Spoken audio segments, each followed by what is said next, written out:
में होने वाले महाकुंभ को लेकर तैयारियां अभी से ही युद्ध स्तर पर जारी हैं। बता रहे हैं कि मगर इस बार महाकुंभ की मुसलमानों में जो एंट्री है वो फिलहाल काफी संदेह में बनी हुई है। मुस्लिम समुदाय से जुड़े हुए लोगों की दुकान पर बैन लगाने की मांग भी लगातार की जा रही है और ये मांग कोई और नहीं बल्कि महाकुंभ में शामिल होने वाले साधु संत और अखाड़ा परिषद के द्वारा की गई है। वो ये आपको बता दें कि महाकुंभ क्षेत्र के 50 किलोमीटर के दायरे में गैर सनातनी पर प्रतिबंध लगे, ये मांग लोग लगातार उठा रहे हैं। ऐसे में सवाल ये खड़ा होता है कि क्या धार्मिक संस्थानों पर अब धर्म देखकर ही एंट्री मिलेगी? आखिर क्यों थूकी गैंग साधु संत और अखाड़ा परिषद के टारगेट पर आ चुका है? क्या है कुछ पूरा मामला, इस रिपोर्ट में आपको दिखाएंगे।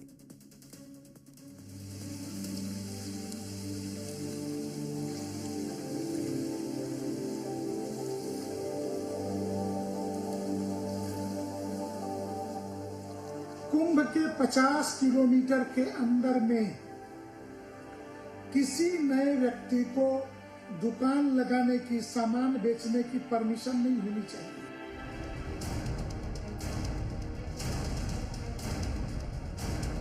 खाने पीने की तो बात छोड़ दीजिए, ऐसी परिस्थितियों में हम इस थूकलीगी गैंग पर भरोसा कैसे कर सकते हैं?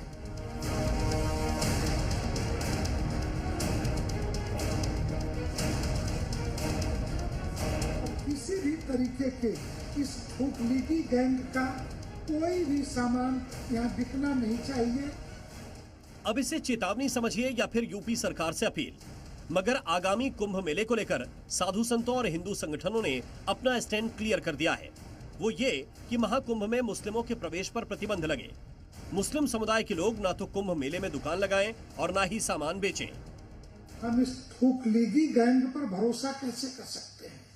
और हमारे पवित्रतम त्योहार और 12 वर्षों पर आने वाले इस कुंभ में रोजी रोटी और पेट पालने के नाम पर क्या हम हिंदू समाज की सुरक्षा व्यवस्था के साथ कोई खिलवाड़ कर सकते हैं? क्या कतई नहीं कर सकते।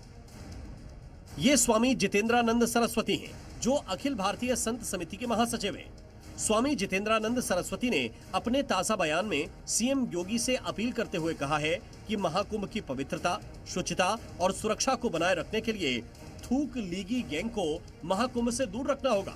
50 किलोमीटर के दायरे में मुस्लिम समुदाय से जुड़ी कोई भी दुकान नहीं होनी चाहिए। कुंभ के 50 किलोमीटर के अंदर में किसी नए व्यक्ति को दुकान लगाने की, सामान बेचने की परमिशन नहीं होनी चाहिए और उसमें भी हलाल सर्टिफाई तो हम कतई स्वीकार नहीं करने वाले, चाहे वो हिंदू व्यापारी बनाते हों चाहे मुस्लिम व्यापारी बनाते हों। ऐसे लोगों को हम कतई स्वीकार नहीं करेंगे। इस थूकलीगी गैंग का कोई भी सामान यहाँ बिकना नहीं चाहिए। इन्हें किसी प्रकार की परमिशन मेले में नहीं मिलनी चाहिए। आपको बता दें कि इससे पहले अखाड़ा परिषद और कई साधु संतों ने भी महाकुंभ में मुसलमानों पर प्रतिबंध लगाने का ऐलान किया था। गैर सनातनी दुकानदारों पर भी बैन लगाने की अपील की थी।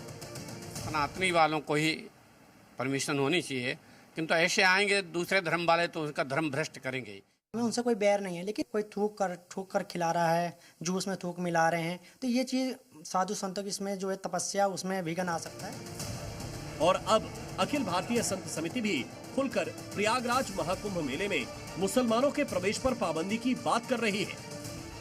योगी सरकार से कुंभ मेले में मुस्लिमों के प्रवेश पर रोक लगाने की अपील की जा रही है, लेकिन साधु संतों और हिंदू संगठनों के इस फैसले पर मुस्लिम समुदाय के लोग आपत्ति जता रहे हैं। जैसे जो इलाहाबाद के वासी हैं, जो प्रयागराज के वासी हैं, वो उसको गंगा ही मानते हैं। अब कोई गंगा के आदर करते हुए वहां जा रहा है, तो अगर आप उसको बैन कर रहे हैं तो फिर ये गलत बात है। हाँ, अगर कोई मुसलमान वहां जाकर क्योंकि अड़चन पैदा करता है तो फिर बिल्कुल बैन होना चाहिए। एक बात साफ कर दें कि अब तक साधु संत, अखाड़ा परिषद और हिंदू संगठनों ने ही महाकुंभ में मुसलमानों पर प्रतिबंध लगाने की मांग की है। फिलहाल इस मामले पर योगी सरकार की तरफ से अब तक किसी भी तरह का कोई आधिकारिक बयान सामने नहीं आया है। लेकिन इस सारे बवाल के पीछे की वजह हाल ही के दिनों में थूक जिहाद और मिलावट जिहाद से जुड़ी तस्वीरें हैं, जिसे लेकर साधु संत और अखाड़ा परिषद भड़के हुए हैं और महाकुंभ की पवित्रता, शुचिता के लिए गैर सनातनियों की एंट्री पर बैन का मुद्दा उठा रहे हैं। ब्यूरो रिपोर्ट, जी मीडिया।